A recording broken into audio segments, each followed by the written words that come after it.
Et bonjour à toi, sois bienvenue dans cette nouvelle vidéo de cours sur Blender 3D avec la fabrique d'univers. Et aujourd'hui on prend la suite directe du cours numéro 1 et on continue notre aventure dans le Grease Pencil. Alors c'est le moment de mettre le petit pouce en l'air et l'abonnement, et c'est parti! Et on se retrouve donc dans Blender.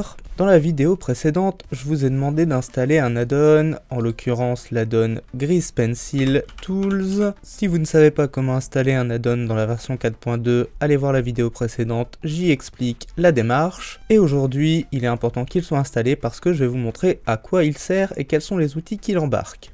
Alors pour voir un peu ces différents outils, je vais avoir besoin d'un Grease Pencil dans ma scène, donc je vais faire Shift A et je vais créer une Suzanne. Voilà, on a notre Suzanne, elle est sélectionnée, je vais venir passer ici en mode 2D animation. Donc voilà, on est en Draw Mode, on a bien notre Suzanne ici dans la hiérarchie, on voit qu'elle a un line et un file comme layer. On peut aller voir également, elle a quelques matériels déjà embarqués, et surtout elle a la light d'activer, je vais tout de suite la désactiver sur la couleur et sur le line. Alors une première fonctionnalité intéressante du Grease Pencil Tools va être la possibilité d'ajouter des brushes. Au départ, pour notre stylo, on en a un certain nombre ici, on n'en a pas beaucoup, et on aimerait en avoir plus, et des plus sympathiques. Pour ça, si on vient dans les outils, on peut aller cliquer sur la petite flèche ici à côté du brush spécial et faire Download and Import Texture Brush Pack qui va nous permettre de récupérer des nouveaux brushes qui sont ceux de Daniel Martinez Lara. Maintenant, si je vais voir ici ma bibliothèque, voilà, d'un coup j'en ai beaucoup plus qui sont texturés. Voilà, on va essayer par exemple celui-là vite fait.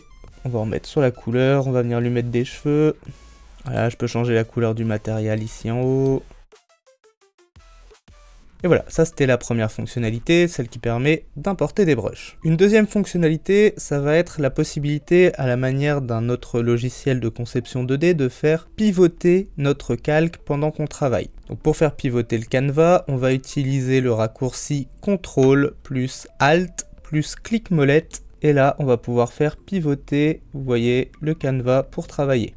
Ensuite, toujours à la manière d'un Photoshop, on va avoir une espèce de transformation manuelle avec le CTRL-T. En Draw Mode, le CTRL-T va sélectionner le dernier trait réalisé. Comme vous pouvez le voir, ici, ça a créé une espèce de boîte autour. Si je clique ici pour déplacer les points, on va déplacer l'intégralité du trait. Si je sélectionne un seul point, on va déplacer ce point et déformer le trait. Et si on veut augmenter ici le nombre de points pour déformer notre objet, on va pouvoir venir l'augmenter ici dans le menu Data sur la résolution U et V. On va laisser la W à 1. Et là on obtient plus de points qu'on peut déplacer également. Ce CTRL-T sera différent dans le mode où on est. Donc comme je le disais sur le mode dessin, ça déforme uniquement les derniers traits. En mode édition, ça permettra de modifier les objets sélectionnés. Donc ici, admettons que je sélectionne l'œil et que je fasse CTRL-T. Voilà, on obtient une boîte pour l'œil. Si je le fais pour l'ensemble, CTRL-T, on obtient une boîte pour l'ensemble. Toujours pareil, on peut l'augmenter ici. Et en Object Mode, ça permettra de déformer l'intégralité du Grease Pencil. Il existe deux modes pour ce CTRL-T et on peut passer de l'un à l'autre avec la touche M. On a le mode linéaire et le mode spline. Le mode linéaire qui va le déformer en le conservant dans la box et le mode spline qui lui va extrapoler la déformation au-delà de la box. Pour quitter ce mode, vous pouvez utiliser la touche Supr ou la touche Retour arrière ou la touche CTRL-T ou encore deux fois Tabulation. Pour terminer, pour la sélection des points, si on utilise le CTRL plus clic droit, on va pouvoir créer une box qui permettra de sélectionner les points que l'on veut. Alors je vais repasser en Draw Mode maintenant. On va avoir une autre fonctionnalité qui va être celle de redresser des traits. En fait, si on clique sur la petite flèche ici en haut à droite de l'écran, ou bien sur le raccourci N, on va pouvoir ouvrir ici nos différents add-ons. Je vais aller dans Grease Pencil, et ici je vais retrouver plusieurs informations et plusieurs possibilités. On retrouve la box déforme, qui est notre CTRL-T, et ici on va également retrouver le Strike Stroke, qui va permettre d'aplatir un trait. Ici on vient de le voir, l'œil a été aplati. Imaginons que je sélectionne celui-ci, voilà, on se retrouve avec un trait aplati. Ça peut être intéressant pour faire une animation. Ici, si par exemple je duplique ma clé, Shift D, je la déplace, et que ici je fais un swag stroke, maintenant Suzanne change d'expression. Voilà, la dernière option qu'on va voir avec cet add-on, ça va être la possibilité d'avoir un layer navigator. En maintenant la touche Y enfoncée, on obtient la possibilité de naviguer d'un layer à l'autre. Si on ajoute H, ça permettra de masquer les calques qui ne sont pas sélectionnés. Si on appuie sur L en plus du Y ou T, on va bloquer les calques qui ne sont pas sélectionnés. Et si on appuie sur Escape, on annule ce qu'on a fait. Voilà, c'est un peu tout ce que permet le Grease Pencil Tools. Maintenant, on va voir d'autres fonctionnalités. Si vous avez déjà touché à Blender, vous connaissez déjà les modifieurs qui permettent d'opérer automatiquement certaines fonctions un peu rébarbatives et répétitives. Il se trouve que le Grease Pencil dispose d'un certain nombre de modifieurs bien à lui. On va en voir certains aujourd'hui.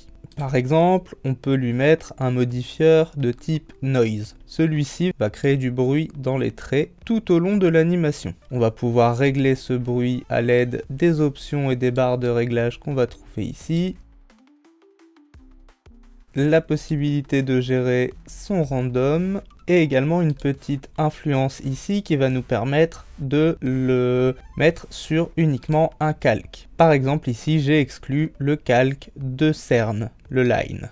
Voilà, on trouvera également le modifieur Multiple Stroke qui permettra de décupler les traits. On va pouvoir le dupliquer autant qu'on le souhaite. On va retrouver la possibilité de lui mettre un fade et toujours la possibilité de ne le mettre que sur un seul calque. On peut évidemment cumuler plusieurs modifieurs d'un même type. Ici je peux remettre un modifieur stroke avec une influence uniquement sur le line, et voilà, là on va en avoir deux, sauf qu'il y en a un que je vais pouvoir régler différemment de l'autre. Et on peut bien évidemment les cumuler avec par exemple un noise.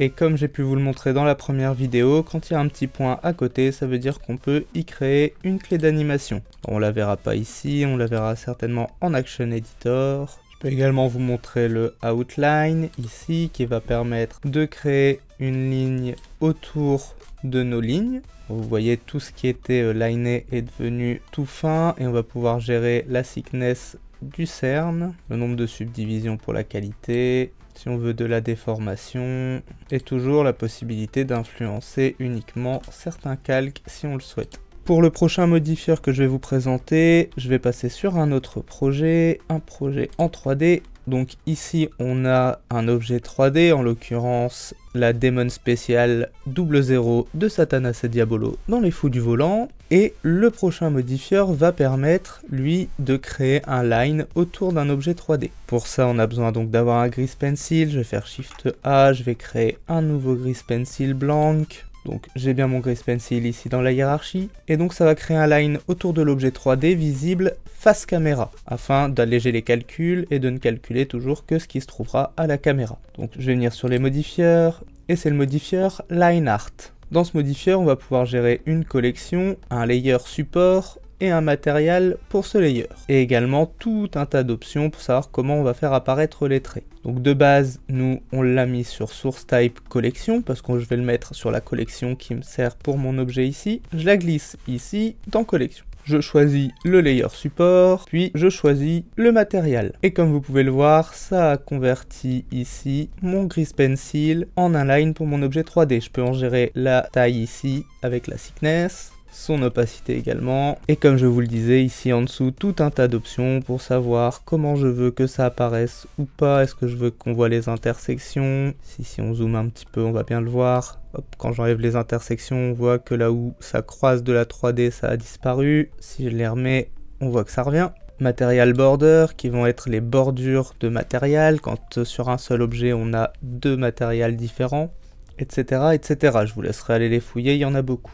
Et maintenant, je vais revenir un peu sur les effets. Alors, je vous en avais parlé dans la précédente vidéo, mais il y a deux choses importantes que je dois vous dire dessus. La première, c'est que les effets ne seront visualisables qu'en vue rendue, c'est-à-dire la vue qui se trouve ici en haut à droite. La deuxième, c'est que contrairement aux modifieurs où vous allez pouvoir choisir des calques pour appliquer votre modifieur. Les effets, eux, s'appliquent à l'intégralité du Grease Pencil et donc à tous ces calques. On va en voir un ou deux. Par exemple, on va prendre le flip, qui va permettre donc de flipper soit à la verticale, soit à l'horizontale, soit les deux notre dessin. Le colorize, qui va permettre lui de changer la couleur de votre dessin. Il y a une réglette d'influence pour savoir à quel niveau vous voulez changer le dessin. Et vous avez des types ici de couleurs basiques, sépia, du automne. Là vous allez pouvoir choisir vos deux couleurs, high and low.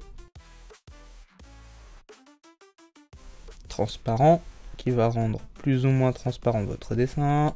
Ou custom, là c'est une couleur et son influence. Ensuite, on va avoir le glow. Alors le glow, lui, va créer un halo lumineux autour de notre objet. Il a deux modes, le mode luminescence, qui va permettre de créer un halo qui illumine tout l'objet, ou le mode color, qui va permettre de sélectionner une couleur pour l'application de ce glow. Par exemple, un glow rouge, et comme vous pouvez voir, en fonction de la couleur où je le sélectionne, il va s'appliquer ou pas. Je vais revenir en luminescence. On pourra gérer le niveau d'émission avec ici l'opacité, le type de mélange avec le blend, la force de notre glow, sa rotation ainsi que sa qualité. Ensuite, on a le pixelate, comme son nom l'indique, qui va nous permettre de pixeliser le dessin. Le rim, qui va simuler un bord sur notre objet, dont on va pouvoir sélectionner une couleur, un mode de mélange, un offset et un blur ici. Ensuite, on va avoir l'effet shadow, qui va, comme son nom l'indique, permettre de créer une ombre à notre objet et qu'on va pouvoir contrôler. Exemple, ici, je voudrais que l'ombre soit au sol. Je vais laisser les pattes coller et je vais la rétrécir un petit peu ici. Je vais l'aplatir, la redescendre. Et voilà. Et là, si je fais aller mon dessin, on a son ombre qui le suit. On peut en contrôler également la rotation si besoin. On peut mettre un objet ici comme un empty par exemple pour contrôler le pivot de rotation. On peut également gérer un blur pour notre ombre. Comme d'habitude, XY et le sample pour la qualité. Et un effet de vague. Comme on voit sur l'ombre, je vais zoomer un petit peu. Ensuite on a le swirl qui est plutôt sympathique mais qui va nécessiter un objet externe. Alors pour ça, je vais revenir vite fait en mode objet. Je vais créer un empty. Je resélectionne mon Grease Pencil et je vais aller chercher mon empty. Ici, si je fais bouger mon objet, on voit déjà qu'on a une petite déformation qui vient se créer sur mon Grease Pencil à l'endroit où il est. On va augmenter un petit peu tout ça. Vous voyez ici, si j'augmente le radius, on va augmenter le swirl. Je peux également modifier son angle. Et maintenant, si je viens déplacer mon empty, voilà le type d'effet qu'on va pouvoir produire avec le swirl.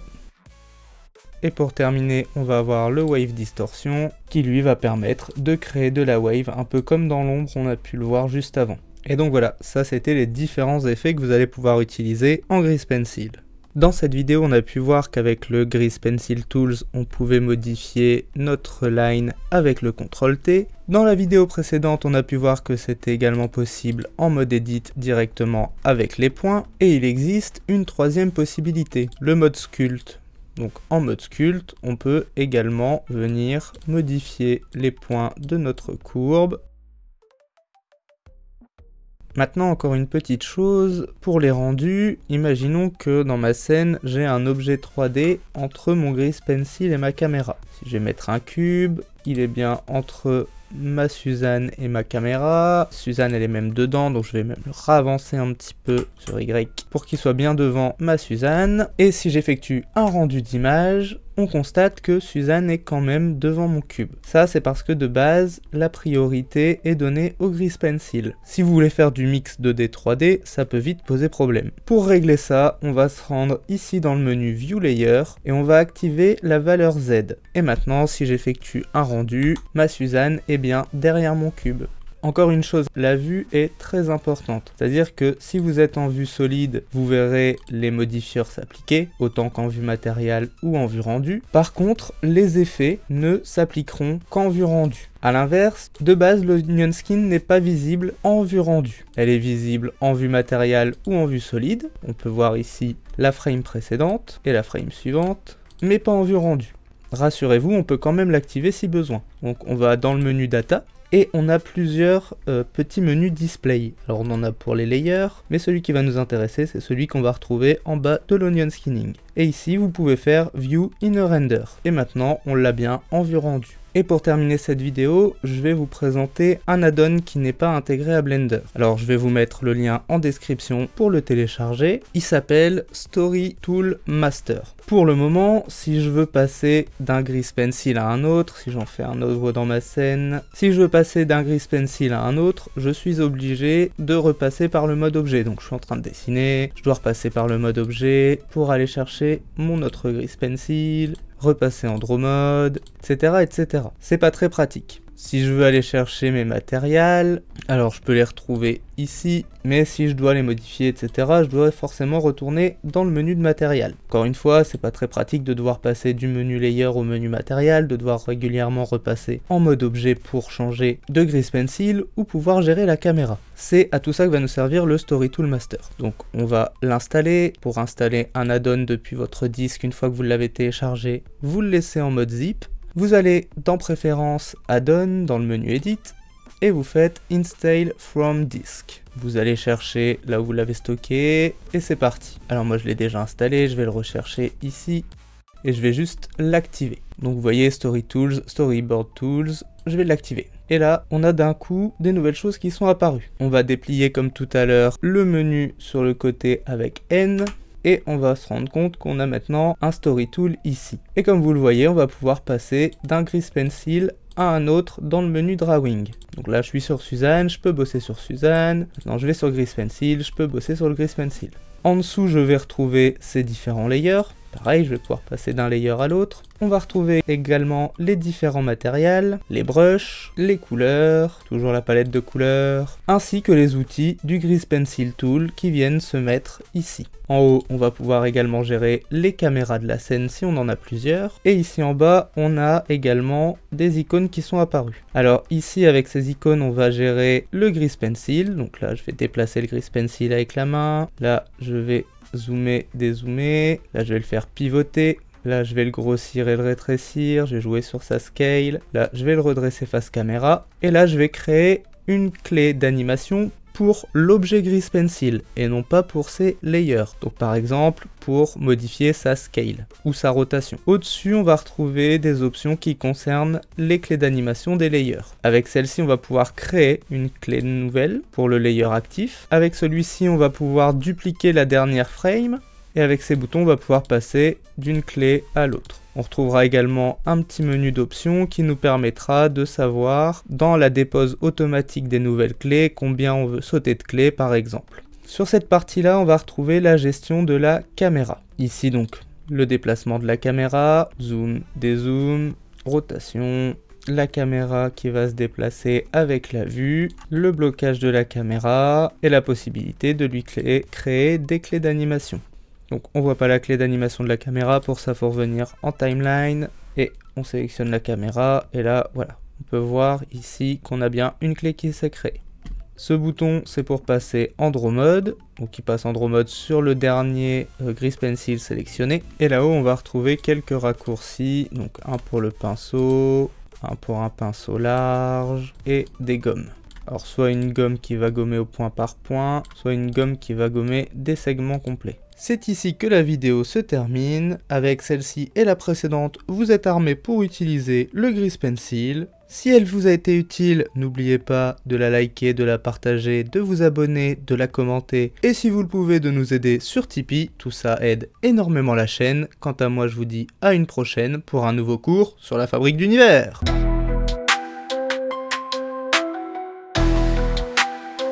Bienvenue à la fabrique d'univers, où chaque leçon ouvre des portes vers la création.